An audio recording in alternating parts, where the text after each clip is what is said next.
Language based सवाल हम लोग कर रहे हैं। तो अभी हमने कल एक टाइप शुरू किया था परसेंटेज को बढ़ाने घटाने वाला, है ना, ये टाइप शुरू किया था बढ़ाने घटाने वाला। उसी पर बेस्ड हम और सवाल करेंगे बढ़ाने घटाने वालों पर ही। सवाल नंबर 31। सवाल देखिए, एक संख्या को 75/2% घटाने पर 378 प्राप्त होता है। कितना आता है? 378 आता है। बताइए वो संख्या क्या है। देखिए, हमने एक संख्या को 75/2, 75/2 क्या होता है? 37.5%। 75 का आधा 37.5 होता है बेटा।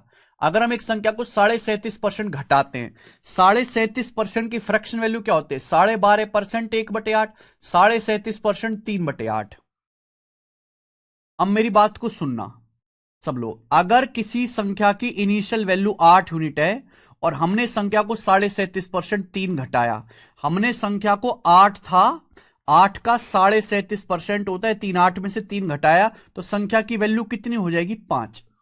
यह संख्या की इनिशियल वैल्यू और फाइनल वैल्यू का रेशियो आ जाएगा। सवाल के अनुसार संख्या को 37.5% घटाने पर 378 प्राप्त होता है। तो 5 की वैल्यू 378 है। बताओ कितने गुना? तो 5 सत्ते 35, 2 बचेगा, 5 बचे 25 और 3 बचेगा, 5 6 30, 75.6 टाइम्स। तो ये भी 75.6 टाइम्स ही होगा। तो 6 48 एंड में 8 आएगा, यानी कि ये आंसर है डी। देखो 75.6 से अगर गुणा करनी है तो इसका मतलब होता है 75 प्लस 0.6 गुणा 8।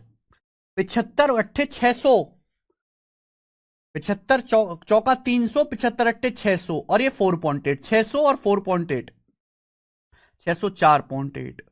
तो जो संख्या है वो 604.8 है। डी ऑप्शन आंसर आ गया। समझ पूछो सवाल है। एक बल्ब बनाने वाली कंपनी ने पाया कि कुल प्रोडक्ट का 11% खराब निकल गया। अगर सही प्रोडक्ट की संख्या 4984 है तो पूछा है खराब प्रोडक्ट की संख्या ज्ञात कीजिए। देखिए मेरे दोस्त, एक बल्ब बनाने वाली कंपनी, उसने देखा कि कुल प्रोडक्ट का 11% खराब है। अगर सही प्रोडक्ट 4984 है तो खराब प्रोडक्ट आपसे पूछे। देखो मेरे भाई, कितने बल्ब खराब निकले? 11% बल्ब खराब निकले। कंपनी बल्ब बनाती है, जितने भी बल्ब बनाएंगे उनमें से 11% खराब निकलेंगे। और सवाल में यही पूछा है कितने बल्ब खराब निकले? 11%। तो जो भी आंसर आएगा वो 11 से कटने वाला आएगा। अब 11 से ये नंबर कटता है, 11 से ये नंबर नहीं कटता, 11 से ये नंबर नहीं कटता, 11 सिंह 66, 11 से ये भी नहीं कटता। ये अकेला नंबर 11 से कट रहा है, ये आंसर हो गया। तो मैं ऐसे करूंगा सवाल, मैं पूरा नहीं करूंगा मेरे भाई। अगर आप सॉल्व